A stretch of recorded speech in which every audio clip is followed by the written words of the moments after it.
Welcome back to another episode in the launch marathon of episodes of The Rope of Hope.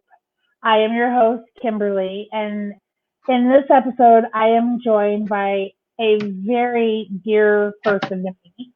I have known Lana since she was literally like knee high to a grasshopper.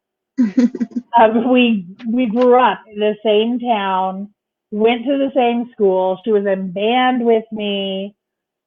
Like I've known her and her family forever. It seems like. Yeah. So, Lana, welcome to the show. Thank you so much for coming on and being willing to share your story. Yeah, thank you for having me. Of course. Why don't you tell everybody a little bit about yourself? Okay, well, I was, like you said in the intro, born and raised in eastern Colorado, grew up in a very small town. My parents divorced when I was 16. I went on to college after graduating from high school, got my degree in early childhood education and teaching education, and started working as a preschool teacher. Taught for, this is my 13th year teaching Oh, altogether. wow. I know. It's gone fast. So, not all preschool, everything pre-K through sixth grade. This year is sixth grade. So, um, it's the highest level I've taught, but coached throughout the years too, coached volleyball. I really enjoy the coaching realm of it because um, I, at my old school before this one, I literally had kindergarten kids that I was working with clear through up through 12th grade. So it was fun. In amongst all of that, I married my husband. We've been married for, it'll be 3 years in May. Well, this, on the 18th. And we have, we're a adopted family and foster family. So we have lots of kids coming and going, but we're having a good time. Well, I didn't realize your anniversary was so close to mine. Yeah. So happy early anniversary. Same to you. Actually, mine was just on Friday. Oh, nice. So I did not know that our anniversary dates were so close. Yeah. I dated him. He and I, we tease, like, he teases me all the time that we always celebrated our dating anniversary before we got married. We dated since 2014. So we always celebrated that anniversary, and he's like, well, if we get married, then we don't have to celebrate that one anymore, right? I'm like, no, that one's That's not how that works. significant too. Like, come on. That one's almost more important because I actually met you, and Right? come on, that's the start of that was the start of everything. So Exactly. yeah. Well, I know you have agreed to share your story of your little girl. Yes. So I will let you start that however you wish to start. Sure. So my husband and I had been living together for about 2.5 years, and we were actively not trying to get pregnant. But we ended up getting pregnant, and it was quite a surprise, but man, we were so excited, and everything was going great. We announced our pregnancy in, I think it was December, and we were due in June. Being that I was overweight and had chronic high blood pressure, and my age, I was 37, I was placed in this category of high risk. And so, but that didn't scare me because that just meant, hey, I'm going to have extra care. Like, people are going to really watch me closely. So as the pregnancy progresses, everything is going great. In fact, my doctor, who I just love her, She, my doctor here in Goodland, she was fantastic, and she kept saying, "Oh, everything's perfect. Everything's great. You're just in coast mode. Everything's great." At 35 weeks, we developed pre-eclampsia, which is kind of an unknown. Like they don't really know what it like why some women develop preeclampsia and others don't. It is tied to a lot of the risk factors that I had going in. But there again, there's women that I know that don't fall into any of those categories, and they still develop preeclampsia. And what preeclampsia does is just um, changes the blood flow between the placenta and the baby, and it creates blood pressure and issues like that. And I was told at 35 weeks that I really needed to monitor my blood pressure and report at any time if there was anything wrong. The last week, I was told I would definitely deliver at 37 weeks, and I would be delivering in Denver at the with the fetal specialist. So, and they had been part of my monitoring of my pregnancy the whole time. So this wasn't a new thing to me. Um, it was a whatever. So we where was I? So we had we gone at 35 weeks. Was told we deliver at 37, and everything was going great.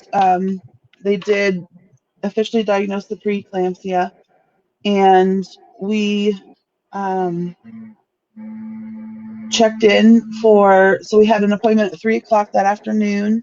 Um, at 37 weeks, we went up to Denver on May 23rd, and which we're going to see Lakin on an ultrasound and just kind of get a feel of how big she was and all that. And then that evening, we would check into the hospital to start the being induced. So we checked in at 3 o'clock. Everything's great. Sorry, there's some um, everything's great. They gave her they did what's called a biophysical profile, where they check the movements and the tone and heart rate and stuff, and she got a 10 out of 10 and for her score, which is a perfect score, which is what we've been told the entire pregnancy was she was doing great. And it just goes to show by our story, it can change in a moment. Like it's birth is a miracle. Like anybody that can have a child, it's truly a miracle. But anyway, so we checked in at 8 o'clock, and they promptly put me on monitors, and we're checking for contractions, which I wasn't having any. And so but they were just kind of prepping me to start the induction. And the nurse came in and said, "I'm going to put on some oxygen and kind of push some fluids because we're a little worried about your baby."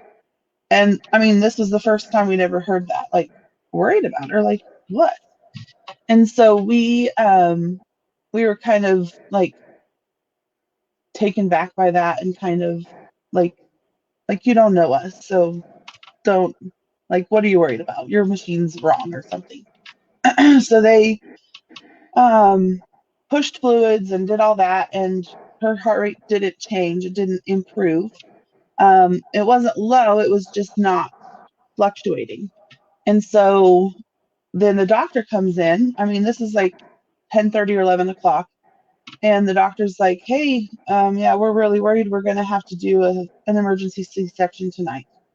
And, your first time of having a baby, you really want everything to go perfectly, of course. But to hear you're going to have a C-section right off the gate, like right out of the gate, you're like, what? Why? So, but we were like, well, whatever is going to get us, our healthy baby here.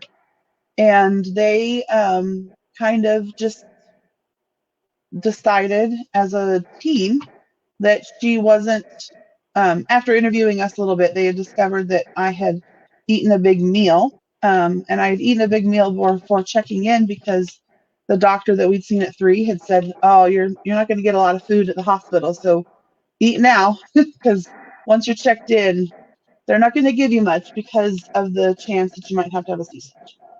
And so that we followed doctor's orders, and I hadn't eaten a huge meal, but I had eaten a calzone and whatever. And so they were worried about me being okay through a surgery. And so they decided that she was okay and I was more at risk. And so they were going to wait until in the morning. Well, then at 6 and throughout the night, they said they were going to monitor us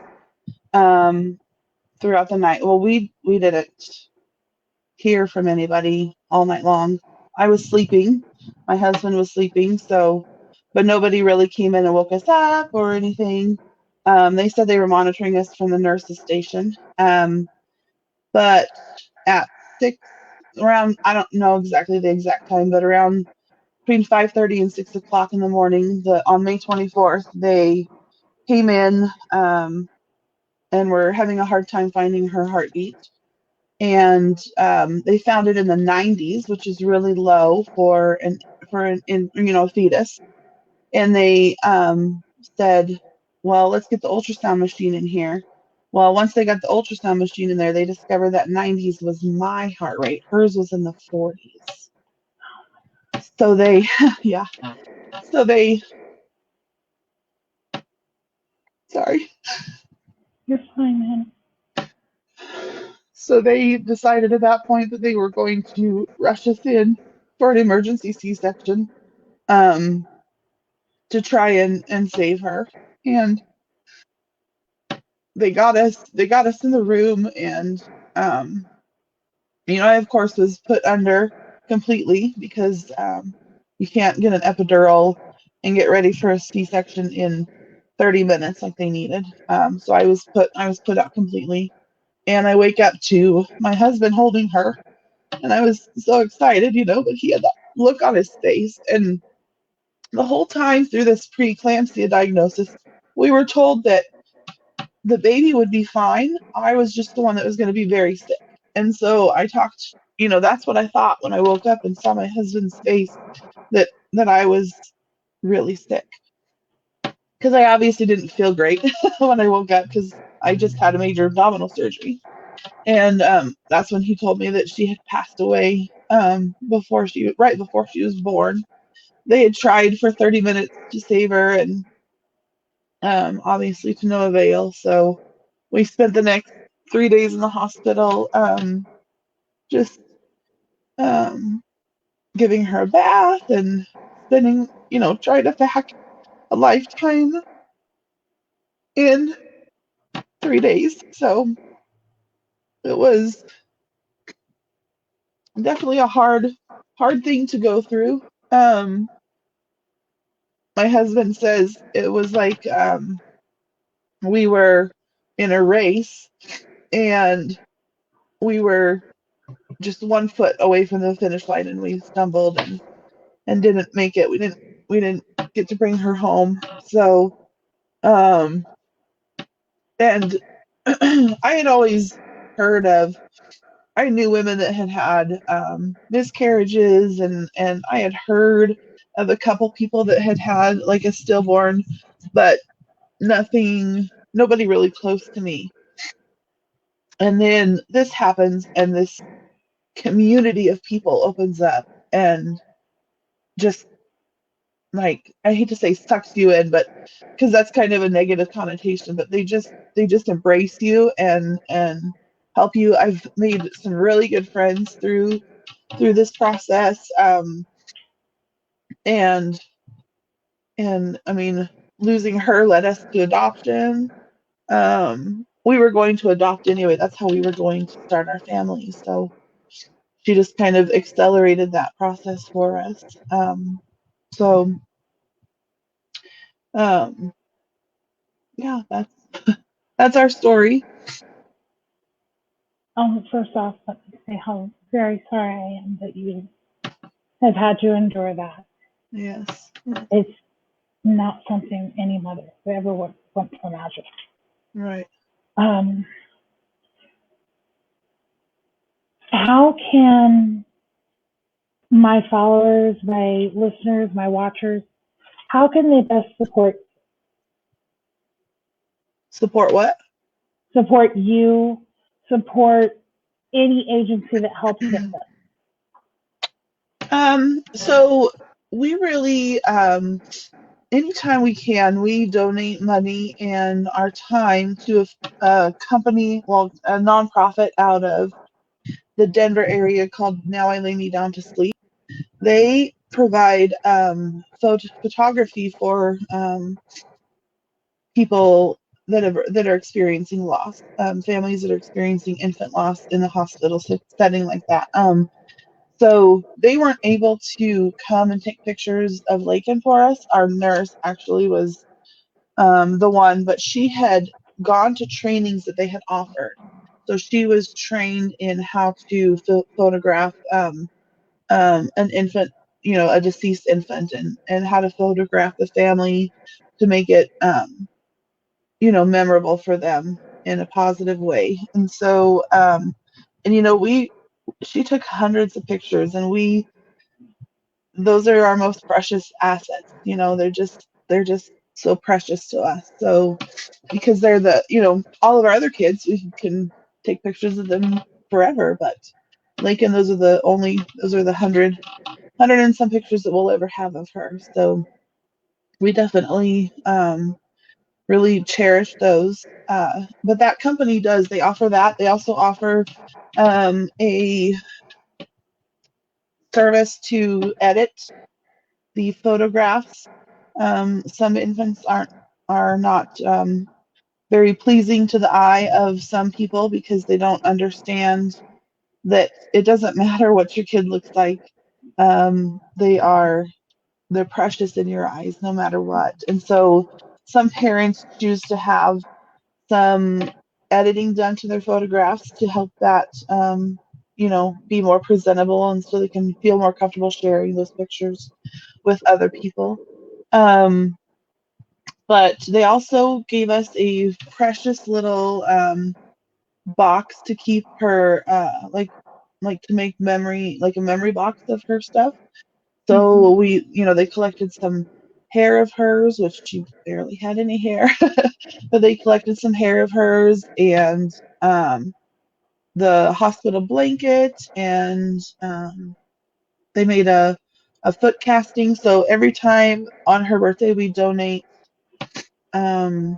casting kits from like Hobby Lobby to the NICU and to the OB ward where we delivered, because they didn't have them there for us. And it was over Memorial Day that we were delivering and in the hospital. So my dad and my stepmom had to drive from Colorado Springs, and they went to 7 different locations to try and find these Oh my word. kits. And we really just wanted molds of her hands and feet. And so they drove everywhere to find these. And so we just try to make sure that they're stocked for other families that have to go through this. So that's the best way to support a nonprofit organization that's doing great work to reach out to families of loss. But really just talking to them, not being afraid to talk to them about their child, because a lot of stigma around even just death, like anybody that passes away, sometimes I'm guilty of it in the past, where you see that person in public and you're like, oh no, they just lost their husband, or oh, they just lost their grandma. Like, I don't want to bring it up because I don't want to make them sad. Well, yeah, but if you don't bring it up, then it makes it feel like it's not something you want to talk about, and that's all they want to do is talk about it, because it helps them remember, and knowing that other people remember them also helps that part of you. So yeah.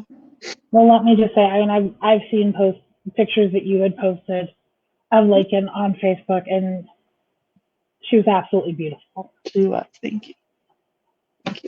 please go onto my page, onto the podcast page, Mhm. and put a link for Now I Lay Me Down to Sleep. Okay. That way, if anybody is watching or listening and they want to make a donation, they have that link there to do that. Right. Right. Okay. Lana, I can thank definitely you do that. so much for coming on here and sharing your story. Yes. Thank you for having me. Of course, my heart is breaking for you. My love goes out to you. I do have one final question for you, Okay. and I ask this of every guest. Throughout your entire life, what is the most inspiring thing that has ever been said to you? Oh, geez. See, I put you on the spot. I know. That's a tough one. You know,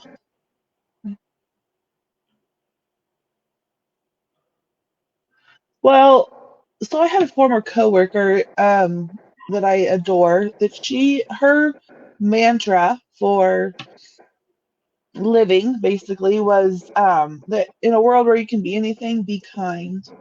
And that's just kind of how I feel like people need to, especially in this day and age, like there's just so much hate going around. I'm like, just be kind. Just, you don't know what somebody's going through. The weeks after, even months after I lost Lakin, like I would have like full on panic attacks. I'd never experienced that before. I'd had full on panic attacks in Walmart or just anywhere, and these people were just like, oh no, what am I going to do? And they didn't know my story. So they didn't know where I was coming from. But that it just kind of solidifies the fact in my head, like, I don't know where some people are coming from. Like, I don't know what happened to them. I don't know what's going on recently that they might be having a hard time. So don't don't be unkind to somebody. Just spread kindness. It's not going to hurt anything. So I absolutely love that. And with your permission, I would love to post that on my page. I'd love to make a little Canva yeah, slide of that and post yeah, that on the page. that's perfect. No Well, problem. again, thank you so much for coming on. I so appreciate it. Yeah. You guys, I am going to be back here in about 30 more minutes or so with another episode in the marathon of episodes Mhm. for the launch of The Rope of Hope. If you are inspired by this, if you are touched by these stories, please help keep me caffeinated. Buymeacoffee.com/this fat girl life. That is how you can support this podcast. Lana, again, thank you. And I will talk to you guys later. All right. Thank you. Bye. Bye. Guys.